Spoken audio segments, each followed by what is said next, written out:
Et non, non, vous n'êtes pas en train de rêver, nous sommes bien en train de labourer. Je vous emmène avec moi demain à Paris pour un événement assez spécial. Voilà, arrivé à Paris.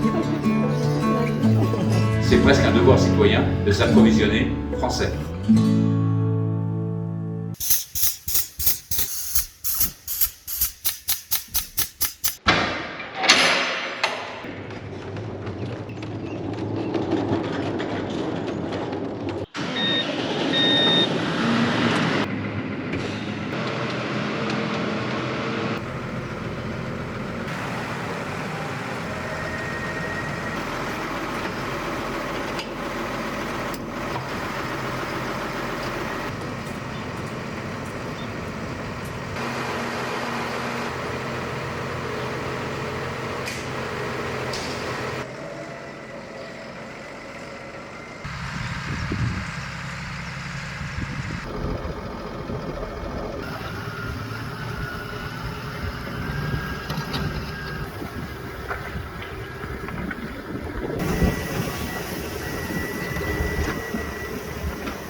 Salut tout le monde, j'espère que ça va bien. Donc aujourd'hui nous sommes le 6 avril et non, non, vous n'êtes pas en train de rêver, nous sommes bien en train de labourer. Donc on a sorti la charrue depuis plusieurs années. Ici nous ne sommes pas chez nous, nous sommes chez un client et on est en train de retourner 2 hectares de prairie. Donc voilà, le client voulait retourner sa prairie pour faire du maïs. Donc dans ces cas-là, la solution la plus simple, c'est de sortir la charrue. Comme c'est une prairie qui était permanente, il y a gros de racines, etc. Pour se débarrasser de ça, la charrue est la meilleure solution, je suppose. Donc dans cette vidéo, comme c'est assez rare, je vais essayer de vous faire des images parce que c'est pas souvent que vous allez me voir faire ça. Et en deuxième partie de vidéo, je vais vous emmener à Paris avec moi pour échanger avec des acteurs du monde agricole et en rapport avec Engie. Je vais tout vous expliquer, ne vous inquiétez pas. En tout cas, pour commencer cette vidéo, je vais vous présenter tout ce chantier-là. Donc comme d'habitude, n'hésitez pas à mettre un pouce bleu, d'aller vous abonner.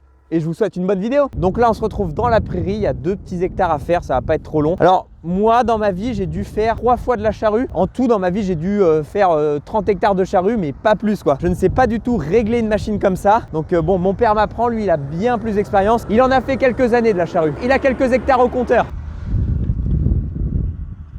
J'entends les vers de terre hurler à l'agonie là. Il me crie Marc, stop, arrête. C'est sûr que le passage de charrue, le labour est une technique qui a quand même des avantages, qui a les avantages de pouvoir désherber, parce que le fait de retourner le sol, on enfouit les graines de mauvaises herbes au fond, mais bon après, bon ça aussi, le fait de les enfouir au fond, l'année suivante, si on sort la charrue, on va les remettre en surface, bon, c'est un peu compliqué quand même, mais ça a quand même certains avantages de faire un sol bien nu, bien propre pour semer. Mais par contre, il y a ces inconvénients-là où on détruit quand même l'habitat des vers de terre qui sont essentiels. En fait, c'est quand on enlève la charrue, c'est les vers de terre qui remplacent notre charrue, qui vont travailler le sol à notre place. Et puis on ne participe pas à la séquestration du carbone et du CO2. Faire un passage de charrue libère quand même beaucoup de CO2. C'est pour ça qu'en agriculture de conservation, on essaie de complètement supprimer cette pratique-là pour préserver notre sol dans le temps, éviter qu'il s'épuise et aussi participer à la séquestration du carbone et au captage du CO2 quoi. Donc c'est une pratique comme j'ai dit qui a ses avantages et ses inconvénients comme je viens vous l'expliciter, mais parfois dans certains types de terres, conditions météorologiques, il n'y a pas forcément le choix de la ressortir. Je sais qu'il y en a beaucoup qui ne peuvent pas forcément s'en passer, pas dans le jugement, je ne suis pas là à dire faut plus faire ça, faut faire comme ça, faut pas faire de charrue, enfin chacun s'adapte à son système comme il peut. Oh regardez, un mulot, regardez. La bestiole, la pauvre bête, elle a peur. Elle est cachée là. Bon, on a mis le 830, c'est pas du tout nécessaire pour une 5 corps. Là, le 830, il se balade. Mon père, il m'a raconté qu'ils ont déjà mis un 130 chevaux sur cette 5 corps là. Là, on a mis 100 chevaux de plus, donc va pas y avoir de mal. Comme ça, on va pas trop consommer de fuel non plus. C'est sûr que de mettre un tracteur plus puissant qui ne peine pas, il va pas surconsommer quoi pour faire ce type de travail. Bon allez, trêve de blabla, on va monter avec le père, je vais prendre le volant, il va m'apprendre. Vous me voyez souvent travailler avec mon père, on est souvent à 2 pour faire des chantiers, tout simplement parce que ça le repose et puis maintenant c'est beaucoup moi qui fais les travaux. Typiquement à l'époque c'est lui qui travaillait, moi qui donnais le coup de main. Maintenant c'est le contraire, c'est moi qui travaille et c'est lui qui me donne un coup de main. Et oui, le père il va prendre 68 ans là, donc plus tout jeune non plus Ça te plaît ou pas? Ah oui, un retournement de prairie, c'est pas si beau que ça. C'est pas terrible, hein. Ça sort un petit peu, parce qu'il y a tout le racinaire de l'herbe qui empêche. Bon, le tracteur est peut-être pas très adapté à cause des largeurs de roue. Ouais, c'est un peu large, ok. Mais bon, si on faisait ça à la dent et tout ça, on aurait énormément de crines, de racines au-dessus et on aurait un mal de chien après à semer. Tu prends la main? Yes. Pas pratique pour filmer, j'ai oublié la GoPro à la maison. Tu baisses. Voilà, normalement ça y va tout seul.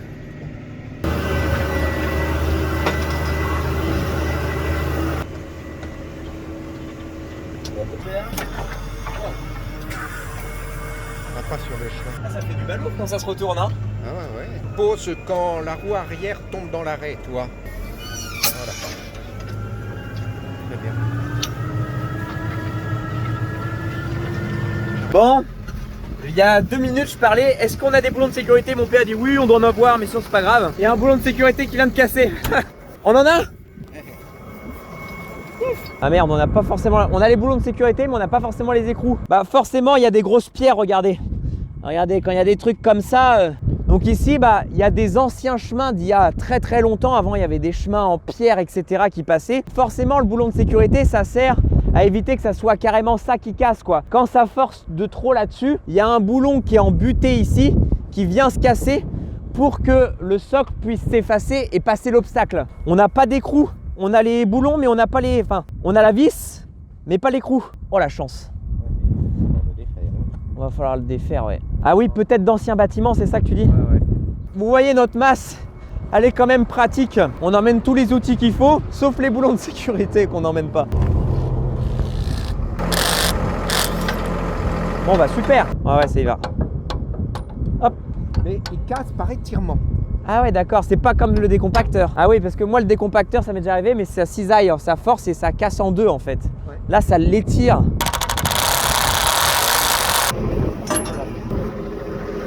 Ah, vraiment pratique, et ne vous inquiétez pas, la peinture est prévue, oui je sais, ça fait 1 an qu'on doit la peindre. Bon, c'est pas notre priorité, hein. C'est pas essentiel au fonctionnement. Donc bon, mais oui c'est prévu, dès qu'on a 5 minutes, on s'occupe de la peinture.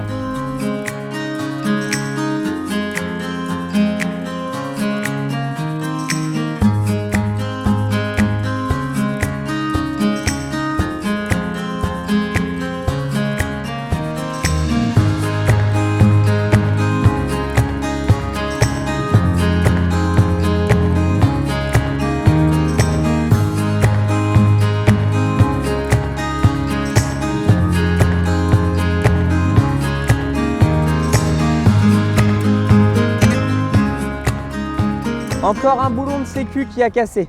Là, je viens de commencer les fourrières. Bon, faut pas juger le travail que je suis en train de faire. Hein.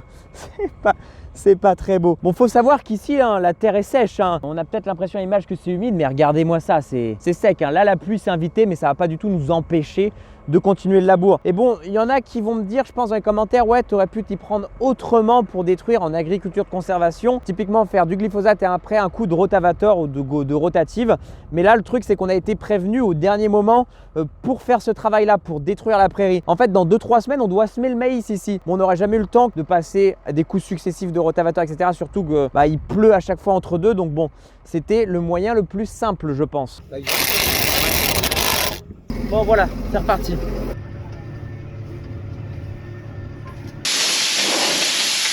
marche hein?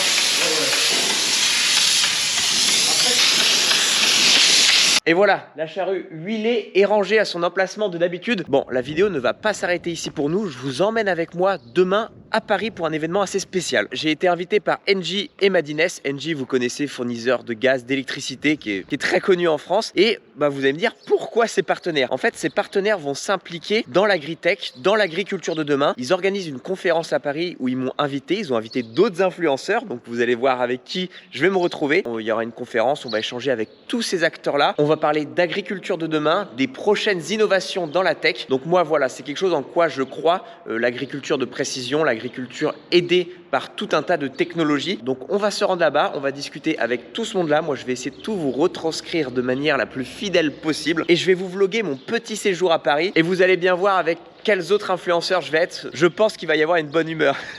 Donc, à demain!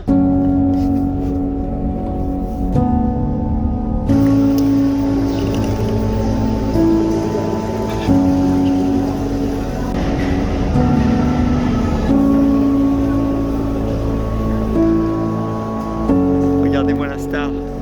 Ça va? Bon les potos, nous voilà arrivés à Paris. Et là, on va se diriger, se poser dans un petit bar.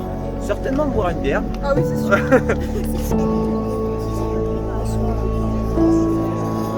Elle a l'air heureuse de vivre. Bon. Elle rentre dans tout le monde, elle sait pas se comporter en ville, c'est aberrant. Du coup, on vient de partir du bar. Donc, rendez-vous 18h30 avec NJ. On va avoir 2-3 minutes de retard. Donc, c'est parti. Bon, nous voilà arrivés chez NJ. Faut avouer qu'il y a des petits plats dans les grands. Attention, on est bien sûr. Et voilà le collègue. Hello. Ça va la compagnie? Et voilà Thierry, le frère Thierry. On se fait la bise. Allez. Ah bah le Covid. Ah bah le Covid. Tous les trois là, super. Donc voilà, vous allez suivre cet événement, tous les trois, je pense que ça va être sympa. Comme nous le verrons au cours de cette table ronde, la technologie ne peut pas tout, mais elle peut beaucoup. J'ai le plaisir de recevoir Alex Farret, cofondatrice de Neofarm, Hervé Pio, agriculteur 2.0, si on peut dire ça. Bonsoir. Et Hervé Mathieu-Ricourt, managing director d'Engie B2C France. Quels sont les défis majeurs auxquels le métier fait face en ce moment? Pour citer un chiffre, le WWF avait estimé que si on devait donner un coût économique à tous les services que la nature apporte, ce serait 500 milliards par an. On n'a pas la possibilité de se passer de la nature pour produire.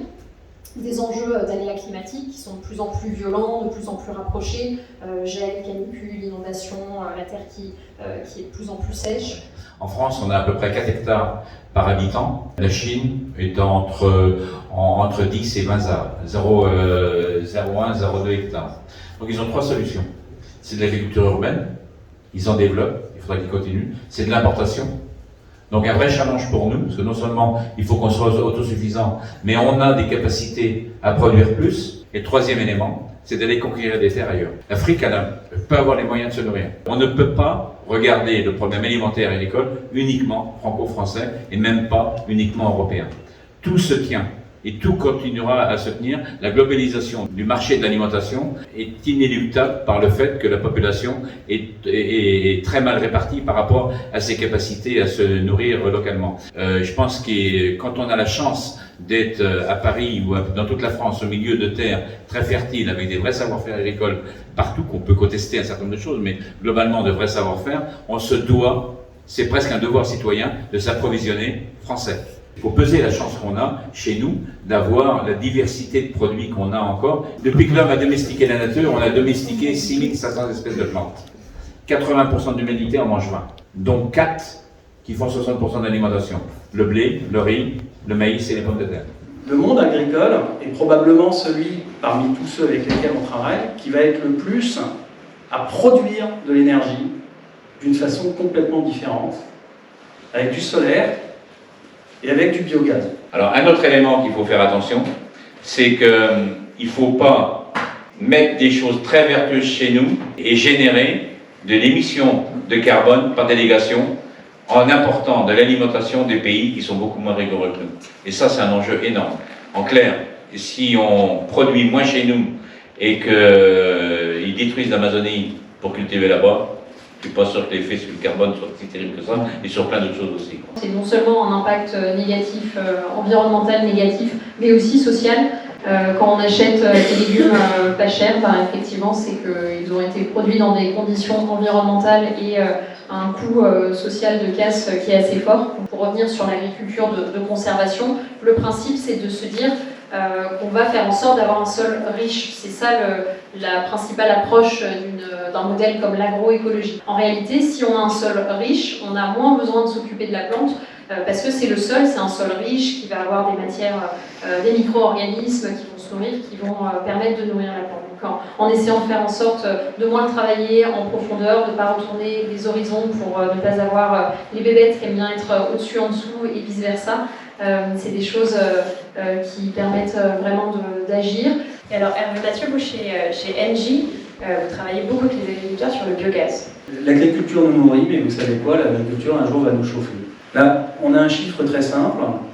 20% de notre gaz vient des Russes. On trouve que c'est pas génial. 1% de notre gaz vient du biogaz. C'est quoi le biogaz, hein? C'est simple, hein? C'est une énorme machine à côté des champs. Vous mettez dedans tous les déchets végétaux, vous tournez comme Panoramix, là, et il en sort du gaz qu'on injecte dans les réseaux et qu'on peut utiliser dans nos chaudières pour se chauffer. Alors c'est vrai qu'on a progressé depuis quelques années, hein. On a multiplié par 5 la quantité de gaz produit naturellement, de biogaz, dans les réseaux, en 4 ans. On l'a multiplié par 5. Mais ça n'est que 1%. Ben, vous savez quoi? Il faut qu'on se fixe l'objectif d'arriver à 20% de biogaz, équivalent de ce que nous vendent les Russes. Et là, l'agriculture non seulement nous nourrira, mais en plus elle nous chauffera. Et elle nous chauffera à proximité. On va faire très simple, il y a 3 choses à faire, tout est à faire. Baisser massivement les taxes, investir. Ça coûte 2-3 millions la babasse qui permet de produire du biogaz. Ça coûte 2-3 millions. Il faut les mettre sur la table pour que l'agriculteur puisse produire du biogaz. Et puis créer tout un système qui donne envie aux gens d'acheter du biogaz. Alors ça, c'est une partie de notre métier, on le fait très bien, mais c'est encore trop cher. Parce qu'on n'a pas assez investi dans cette filière, qui est la deuxième filière de l'agriculture. Parce qu'il y a quand même un risque à cette affaire-là. C'est qu'on a évoqué beaucoup tout à l'heure la couche, la richesse, l'or noir qu'on a de cette couche qu'on cultive. C'est en grande partie lié à l'humus, donc à la quantité de carbone qui est dedans. Si on extrait trop de cette quantité-là, parce que si on prend de la végétation, parce que moi je ne me fais pas d'illusions, on ne fera pas de méthanisation en masse avec des déjections animales. On le fera avec des cultures qu'on met dans les méthaniseurs. Il ne faut pas se voiler la face, ça ne pourrait être une réalité. On pourrait s'adresser, on peut avoir besoin d'un médecin de temps en temps, on a besoin d'avocats, d'instituteurs, tout ça. Un paysan en a besoin 3 fois par jour. Et ben on va terminer sur cette belle conclusion. Merci à tous les trois. En production biométhane, mais attention, qu'est-ce que va être l'impact sur nos cultures derrière? Moi, Perrine Raymond, j'ai 20 ans, future agricultrice, et je suis pédicure pour bovins. J'aimerais reprendre l'exploitation familiale. Bon les amis, je vous prends en voix off ici un peu pour vous expliquer la suite des échanges, vous résumer ça parce que je vais pas vous mettre la totalité de ce qu'on s'est dit. Déjà en plus le son est assez mauvais, il y a beaucoup de bruit ambiant. Par rapport à ce qu'il nous avait dit qu'il veut développer le photovoltaïque et la production de gaz par méthaniseur. Je sais que c'est des sujets délicats à aborder dans le monde agricole tout simplement parce que c'est un sujet très ambivalent au sein des agriculteurs. Il y en a qui sont pour développer ce type d'agriculture, d'autres contre.